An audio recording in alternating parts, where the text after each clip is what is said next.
Muy buenos días. ¿Cómo estáis? Bien. A mí me tiemblan las piernas, pero bueno, es algo normal. Ha dicho el pastor que si predicas y no estás nervioso no es bueno.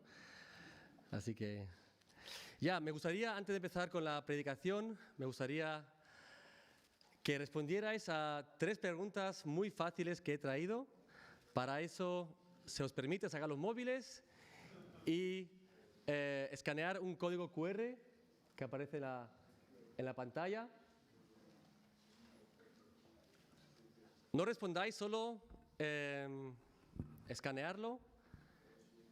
Y cuando estéis todos ya con la pregunta en el móvil, empezamos con responder las preguntas. Sí. Tenéis que hacer un poco de zoom para que coja el código.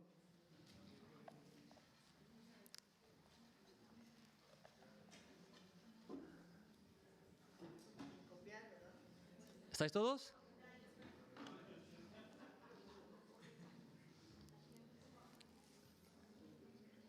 No, pero no responder aún. ¿Será posible? ¿Ya todos con el código QR escaneado? Vale. Entonces quita... Ya, muy bien. Ahora responder. Venga, 5 segundos. No vamos a alargarlo mucho.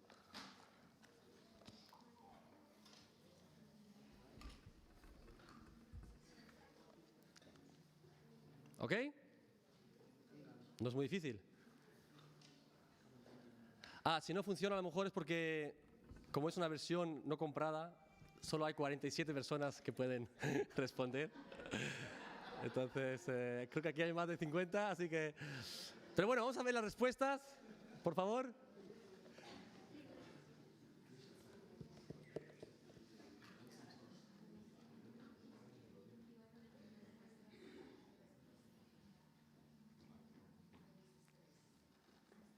¿Baja? Hay más, ¿no? Bueno, vemos que hay muchos 13s. Varios. ¿Varios qué es? Es la típica respuesta de 1 millón de euros. Varios. Nata 4, presidente.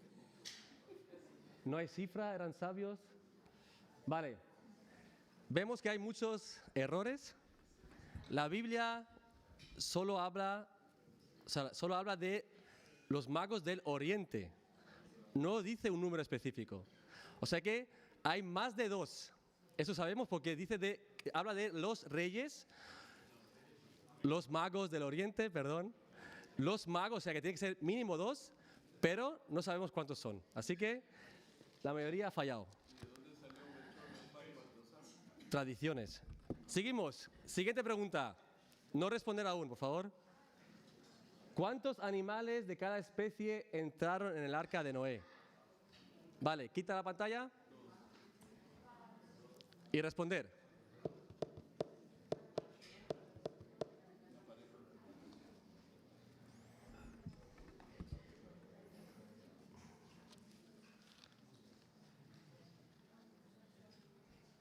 ¿Estamos?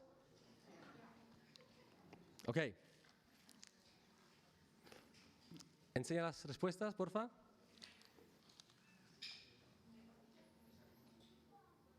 Dos. Hay uno gracioso con los Pokémon, no sé quién es. 2. Todas las especies existentes, 1 de cada especie, macho y hembra, 2. Y aquí lo mismo. Todos han fallado porque la Biblia habla de que hay animales puros, animales impuros. 2 de los impuros y 7 de los puros. ¿Vale? Así que también la mayoría ha fallado. Tercera pregunta. ¿Qué fruta comieron Adán y Eva? Eso no se sabe. Quitamos la...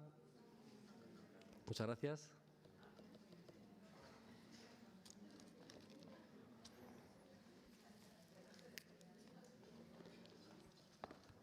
¿Ok? ¿Enseñamos respuestas?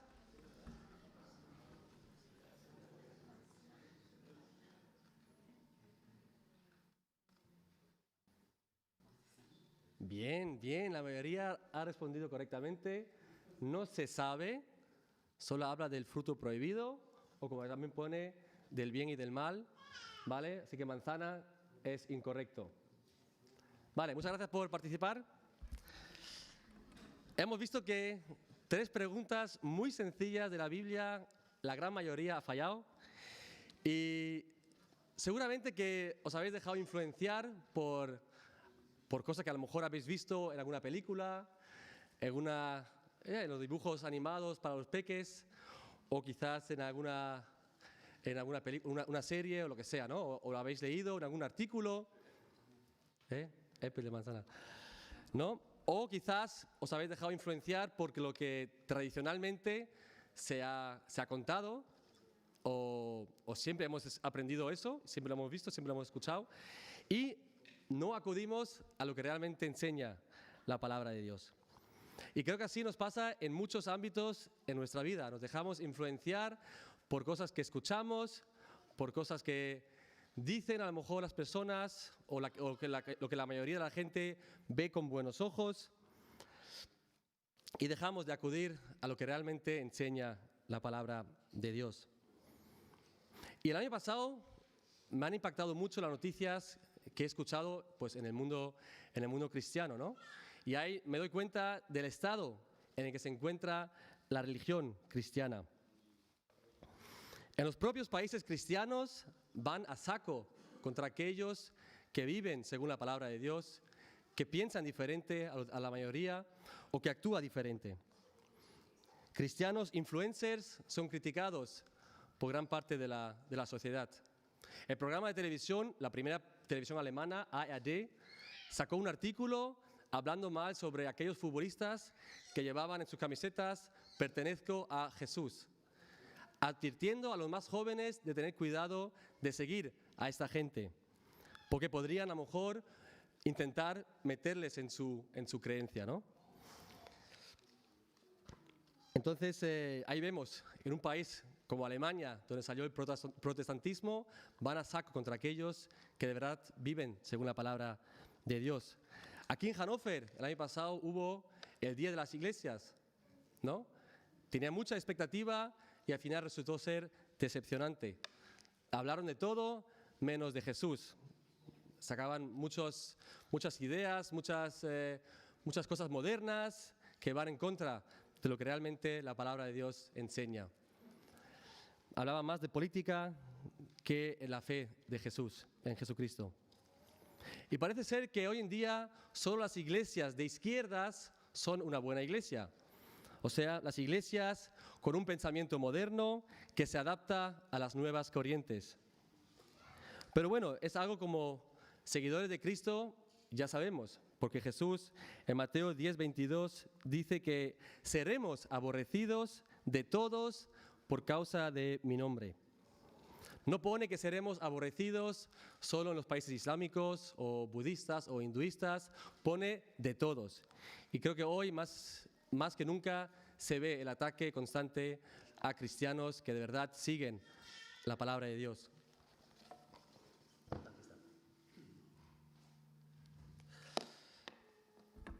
El mundo puede decir y hacer lo que les da la gana.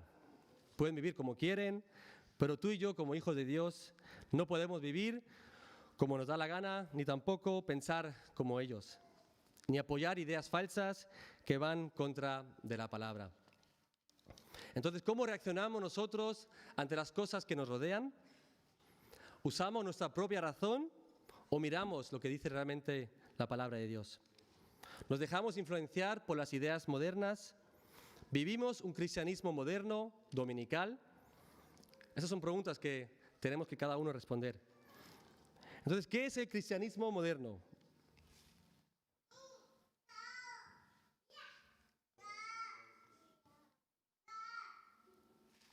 El tema es el arrepentimiento es necesario, ¿vale? No el arrepentimiento, sino el arrepentimiento es necesario. El cristianismo moderno promueve un evangelio light, un evangelio suave. Se centra en los atributos agradables de Dios como su amor y misericordia, mientras ignora otros aspectos como el arrepentimiento, la santidad y el juicio. El cristiano light tiene una fe que carece de un compromiso real, obediencia o una transformación de vida. El Evangelio light solo habla de promesas positivas sin preparar al creyente para las pruebas, dificultades o persecuciones. El Evangelio light es un mensaje que no confronta el pecado. Entonces, si tú ignoras el arrepentimiento, la justicia y la santidad, si tu fe carece de un compromiso real, de obediencia o una transformación de vida, si no confrontas el pecado, estás en peligro. Porque no es lo que la Biblia nos enseña, porque el Evangelio real es un evangelio de obediencia que afronta el pecado, busca el arrepentimiento y busca la santidad. Fijaos lo que dice Pablo en 2 Timoteo 4, del 3 al 4. Porque vendrá tiempo cuando no sufrirán la sana doctrina, sino que teniendo comezón de oír, se amontonarán maestros conforme a sus propias concupiscencias y apartarán de la verdad el oído y se volverán a las fábulas. Apartarán de la verdad el oído. Y no estamos viendo esto hoy en día en el mundo cristiano. Personas que solo quieren escuchar mensajes motivacionales, pero no la cruz de Cristo. Gente que busca comodidad espiritual, pero no transformación. Un evangelio que se adapta a los deseos del hombre. Y uno de los mayores riesgos del cristianismo actual es ir pasando poco a poco de la religión de la cruz a la religión del bienestar.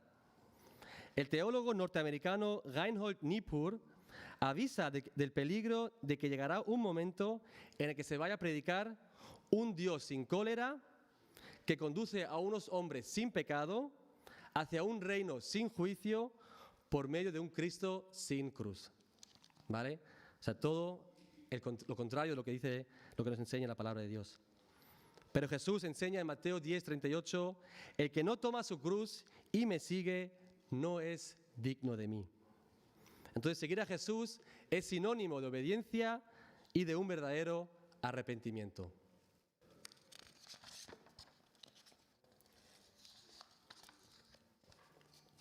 Entonces, ¿qué es lo que realmente nos enseña la Biblia? Antes en la PowerPoint enseñé los errores del cristianismo moderno y uno de ellos fue el arrepentimiento. El cristiano moderno ignora el arrepentimiento, pero el arrepentimiento es necesario. Vamos a verlo, el por qué. Cuando observamos el Nuevo Testamento, Jesús, Juan el Bautista, Pedro y Pablo tienen algo en común en su mensaje. Hablaban del arrepentimiento. Juan el Bautista en Mateo 3:2, arrepiéntase porque el reino de los cielos se ha acercado. Jesús comienza a predicar en Marcos 1:15, el tiempo se ha cumplido, arrepiéntase y crean en el Evangelio. Mateo 4:17 sigue diciendo Jesús, arrepiéntase porque el reino de los cielos está cerca. Y termina enseñando antes de ir a la ascensión, antes de su ascensión al cielo, en Lucas 24, y les dijo, así está escrito y así fue necesario que el Cristo padeciese y resucitase de los muertos al tercer día, y que se predicase en su nombre el arrepentimiento y el perdón de pecados en todas las naciones, comenzando desde Jerusalén. Pedro siguió en Hechos 3:19, arrepiéntase y conviértanse. Pablo en Hechos 17:30, pero Dios, habiendo pasado por alto los tiempos de esta ignorancia, ahora manda a todos los hombres en todo lugar que se arrepientan. Podría estar una predicación entera leyendo solamente versículos sobre el arrepentimiento, porque hay un montón en el Nuevo Testamento. ¿Qué significa arrepentimiento? Arrepentimiento viene de la palabra metanoia, de la palabra griega metanoia. Meta quiere decir después, cambio. Y nous quiere decir mente, entendimiento, manera de pensar. O sea que metanoia quiere decir un cambio de mente, un cambio en la manera de pensar. no significa remordimiento emocional, sentirse culpable solamente o miedo al castigo. Para eso hay otra palabra, que es metamelomai. Metamelomai quiere decir lamentarse o sentir remordimiento. Y tenemos un ejemplo en la Biblia, donde aparece arrepentimiento, pero que no significa metanoia, sino metamelomai. Y es Judas. En Mateo 27:3 leemos: entonces Judas, el que le había entregado, viendo que era condenado, devolvió arrepentido las 30 piezas de plata a los principales sacerdotes y a los ancianos. Aquí Judas sintió culpa, pero no tuvo metanoia, no tuvo un verdadero arrepentimiento.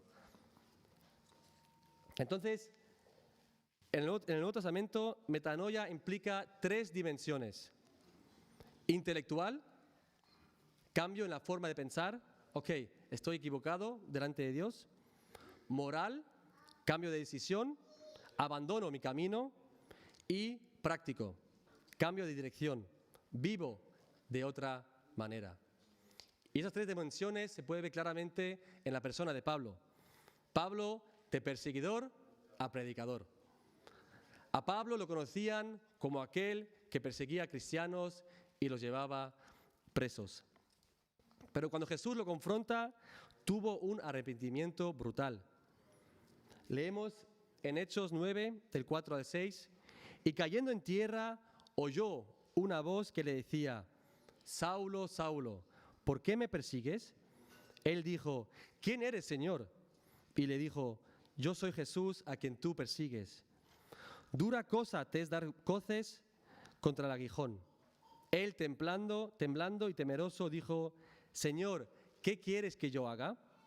Y el Señor le dijo: levántate y entra en la ciudad y se te dirá lo que debes hacer.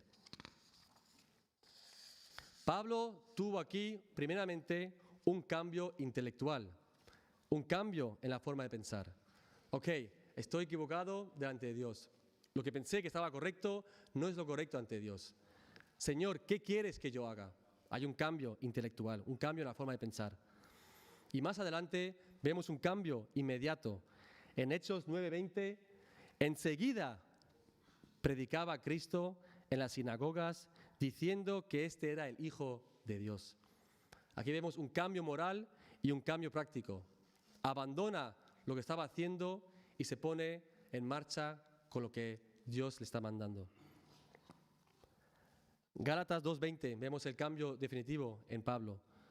Con Cristo estoy juntamente crucificado y ya no vivo yo, mas Cristo vive en mí.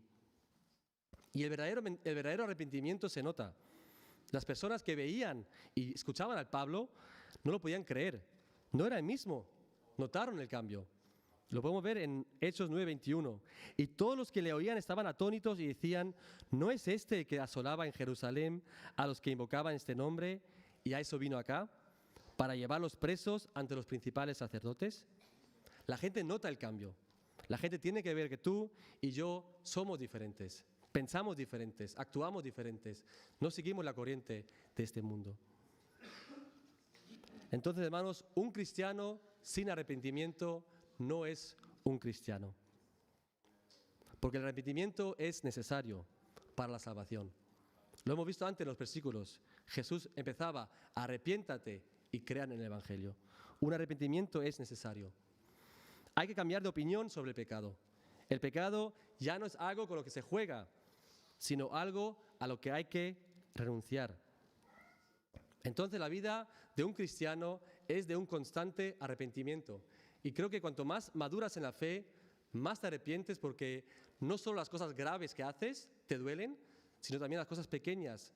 Una mentirilla, una mala palabra a una persona, eso ya te duele, porque es el obrar del Espíritu Santo. Salomón dice en Proverbios 28:13, el que confiesa los pecados y los abandona, hallará misericordia. No es solo confesar y ya está, sino que confesar y abandonar el pecado, entonces hallará misericordia.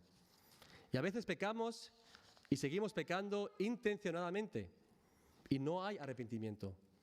A lo mejor porque nos gusta ese pecado, Pensamos más en nuestro placer carnal que en la obediencia hacia nuestro Dios.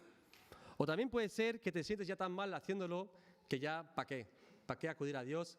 Mejor me escondo y vivo como un cristiano moderno, un cristiano tibio. Y poco a poco te vas alejando de Dios porque el pecado te va inundando. Peor todavía es creer que lo que estás haciendo no es incorrecto. Entonces, ¿para qué hay arrepentimiento? O tal vez has fallado tan gravemente a Dios que te sientes inmerecedor de su amor y de su gracia y vuelves a tu vida anterior. Y esto es algo que le ha pasado a Pedro.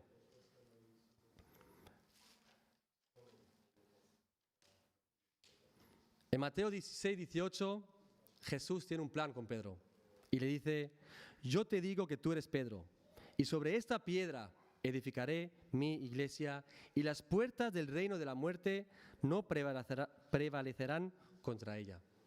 O sea, Jesús tiene un plan con Pedro y Pedro lo sabe.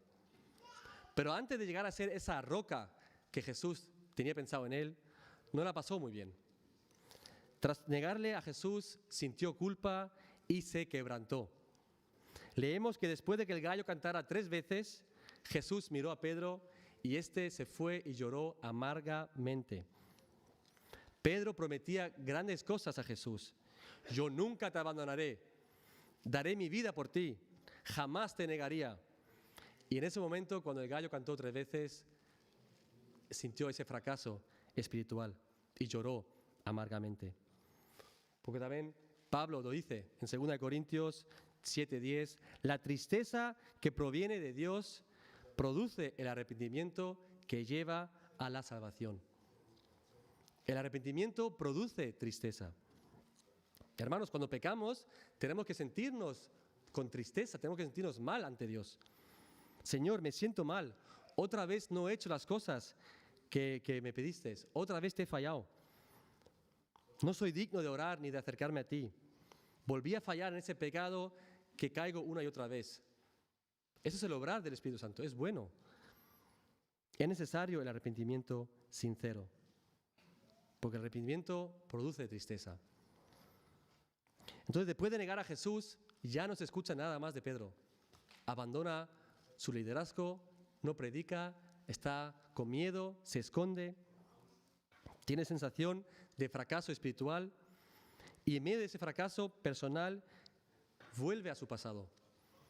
Vuelve a lo que hacía antes, cuando Jesús lo llamó pescador de hombres. En Juan 21:3 leemos que vuelve a pescar.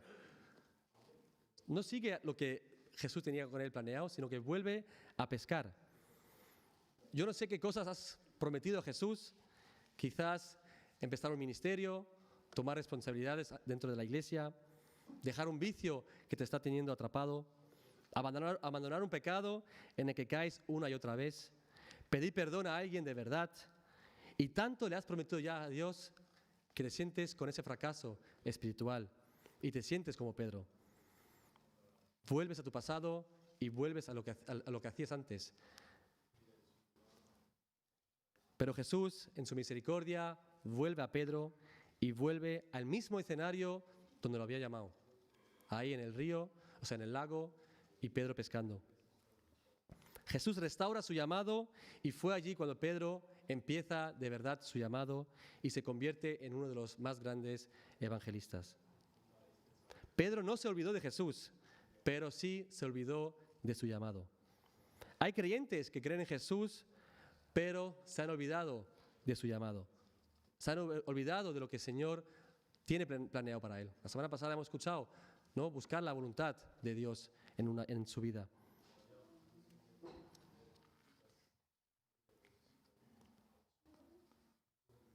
Hay creyentes que creen en Jesús y han olvidado su llamado y han vuelto a su pasado viviendo como antes, haciendo las cosas como antes. Pero tiene que haber un arrepentimiento sincero, como que tuvo Pedro. Y no hay un evangelio fuera de esto. Arrepiéntate, toma tu cruz y sigue a Jesús. Hoy en día se escucha mucho el mensaje de creer en Jesús llega para salvarse. Muy superficial, sin compromiso. Y yo me atrevo a decir que el único en toda la Biblia que se salvó solamente con creer en Jesús fue el malo que estaba al lado de Jesús en la cruz. No tuvo tiempo de vivir una vida con compromiso, pero en ese momento en la cruz entendió quién era ese Jesús que estaban clavando a su lado. Dice Jesús, acuérdate de mí cuando vengas en tu reino. Entendió que solo Jesús es el único camino, la verdad y la vida. Tuvo un cambio de mente, ¿no? Hemos visto entre las tres dimensiones. Intelectual, tuvo un cambio de mente, o sea, un arrepentimiento. No siguió la opinión de todos los demás que estaban ahí gritando, crucifícalo. Él entendió quién era Jesús. Y Jesús le contesta, de cierto te digo que hoy estarás conmigo en el paraíso.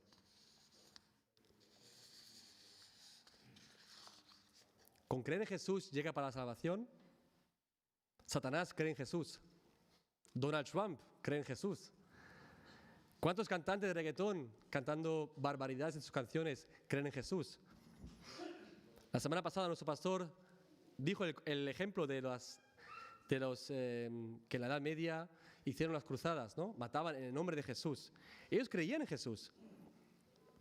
¿Cuántos cristianos que van a la iglesia creen en Jesús, pero no viven un evangelio real? Y solamente hay un evangelio, un verdadero evangelio. Fijaos lo que dice Pablo en Gálatas 1, 7, 8. No es que haya otro evangelio, sino que ciertos individuos están sembrando confusión entre ustedes y quieren tergiversar el evangelio de Cristo.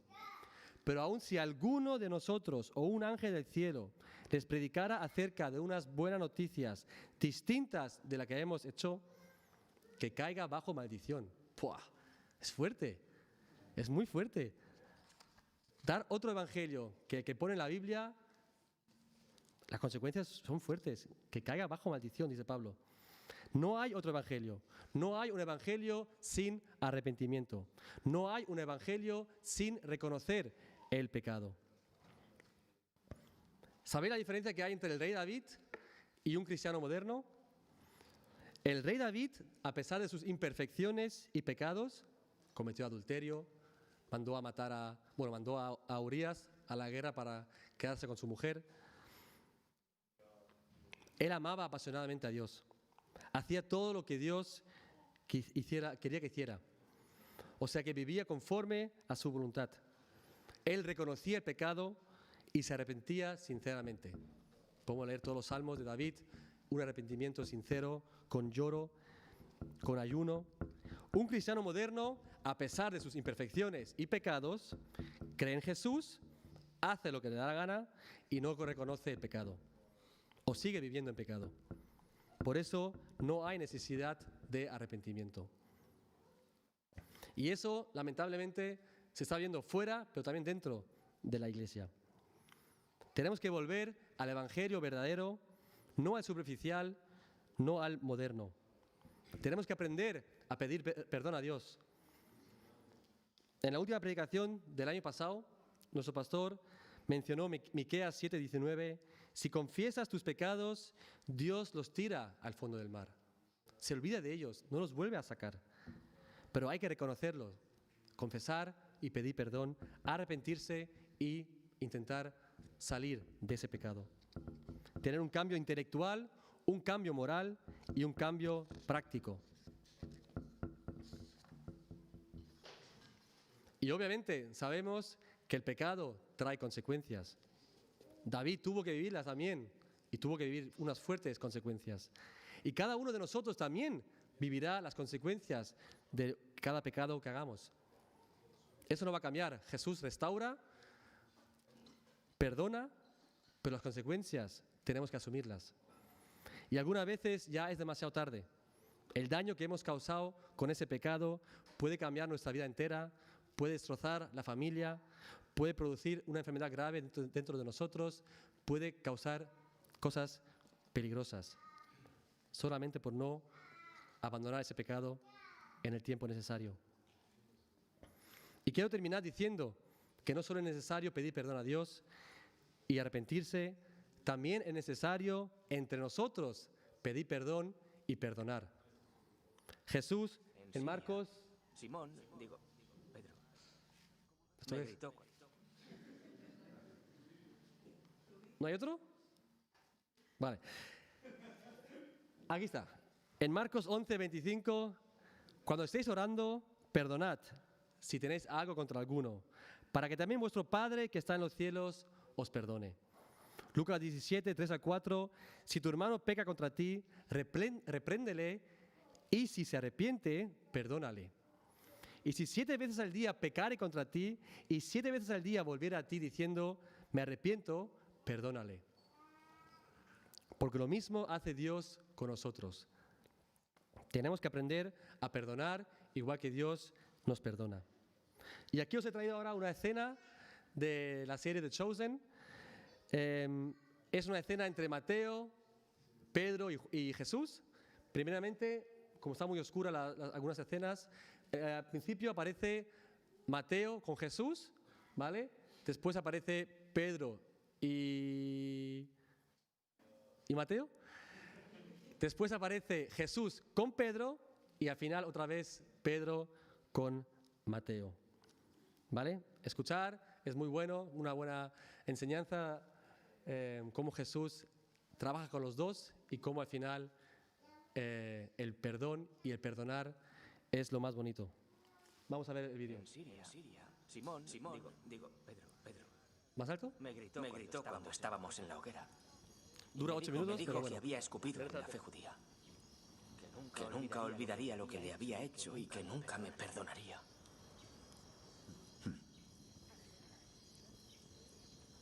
¿Y le has pedido perdón? ¿Para qué hacerlo si dijo que no me perdonaría? Es inútil. Mateo, no nos disculpamos para ser perdonados. Nos disculpamos para arrepentirnos.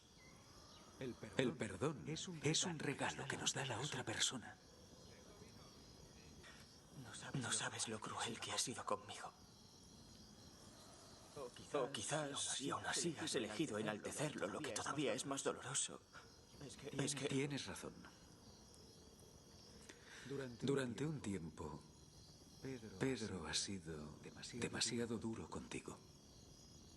Y eso no le gustó a mi Padre que está en los cielos, ni tampoco a mí. Entonces, ¿por qué? He de decir que no siempre se debe considerar esto, pero debo preguntar, ¿quién hizo daño primero?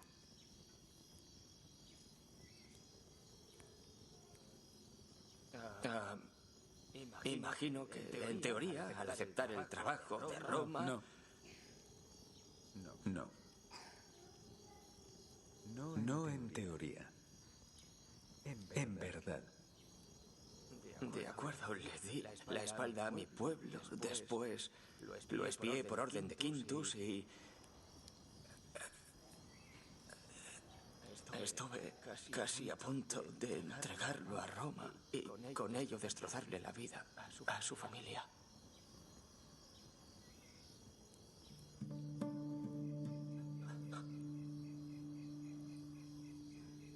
¿Y nunca te has disculpado por ello? No. Pedirle perdón solo traería más discusión. El grupo ya ha tenido bastante, ahora están teniendo otra. No habrá paz mientras 2 de mis discípulos sigan guardándose rencor el uno al otro. ¿Sabes qué es lo que debes hacer? Lo siento. Solo he dicho hola. Sí, te he oído. He dicho lo siento. Por lo que te hice. Ha pasado casi un año y me he dado cuenta de que no me he disculpado por cómo actué con lo de tu deuda y por colaborar con Quintus para contarle lo que hacías. Es extraño. Tras el sermón de las bienaventuranzas, fui a ver a mis padres para pedirles perdón por mis actos. Debí disculparme contigo después. Y ahora me siento peor y no me sentiré mejor si no consigo tu perdón. Por eso lo estoy haciendo. Bueno, yo me estoy disculpando. El perdón es un regalo que puedes conceder o no conceder.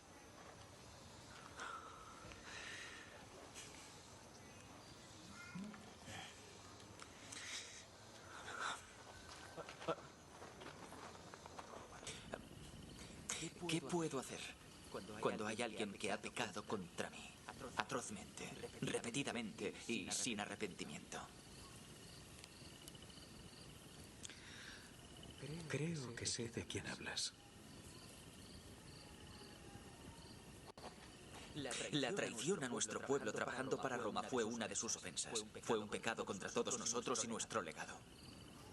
Después no mostró piedad cuando Andrés le suplicó que le diera tiempo para saldar su deuda e incluso le sumó un 60% a lo que llevaba atrasado.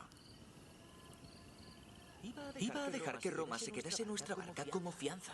Eso nos quitaba nuestra herramienta de trabajo y habríamos acabado en la cárcel. Eden pudo morir de hambre. No dudó ni siquiera un segundo cuando Quintus le pidió que me espiara. Llevo 7. Y eso sin contar que estuvo a punto de entregarme la mañana en que... ¿La mañana en que qué? Lo sabes. Sí, lo sé.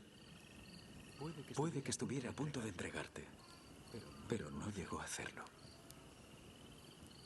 Así que por el momento siguen siendo 7. Un número de plenitud.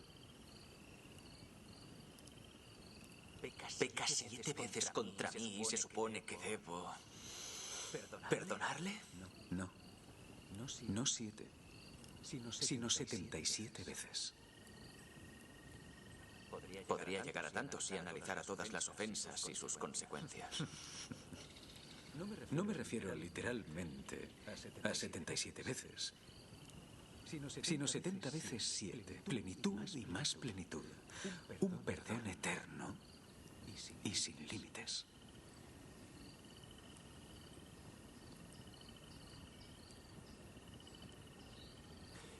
Hace 2 días me diste un nuevo nombre e hiciste grandes proclamaciones. Pero me llame Simón o Pedro, sigo siendo el mismo hombre del día anterior. Sigo siendo humano. Y no puedo hacerlo. No puedo. Y nadie me culparía. Has mencionado las consecuencias de los actos de Mateo. ¿Recuerdas las circunstancias a las que te llevaron? Sí, es lo único en lo que pienso. Por eso estoy aquí fuera y no durmiendo con Eden. Pero después, cuando salió el sol,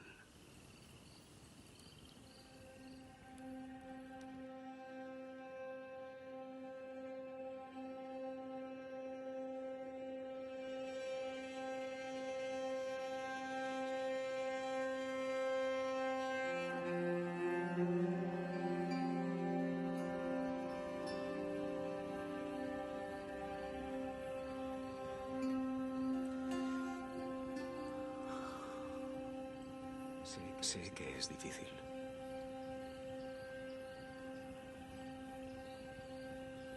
¿Por qué todo tiene que serlo? El hombre lo hace aún más difícil cuando se apoya en su propia inteligencia.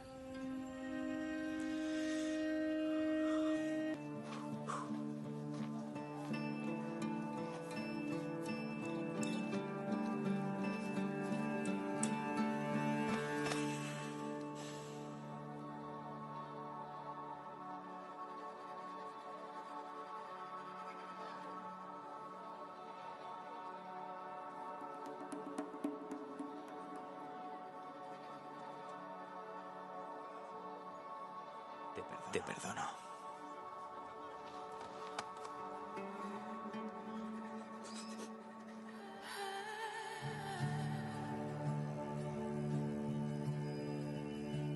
Está todo olvidado.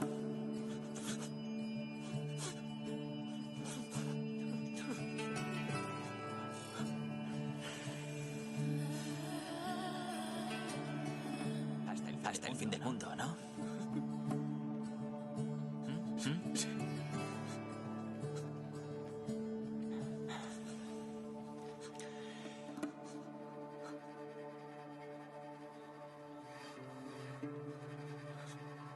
Se acabó.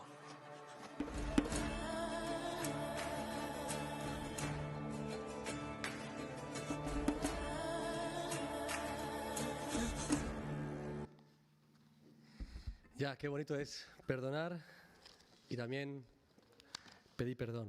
Y eso es lo que Dios espera de cada uno de nosotros, que con sinceridad acudamos a Él, que confesemos nuestros pecados y que nos arrepintamos de verdad, no solo con Dios, sino también entre nosotros, con nuestra pareja, que cada día hay discusiones. Perdonar y pedir perdón es lo más bonito que el Señor también nos ha dejado. Y ya, que seamos ese ejemplo en nuestro día a día. Amén.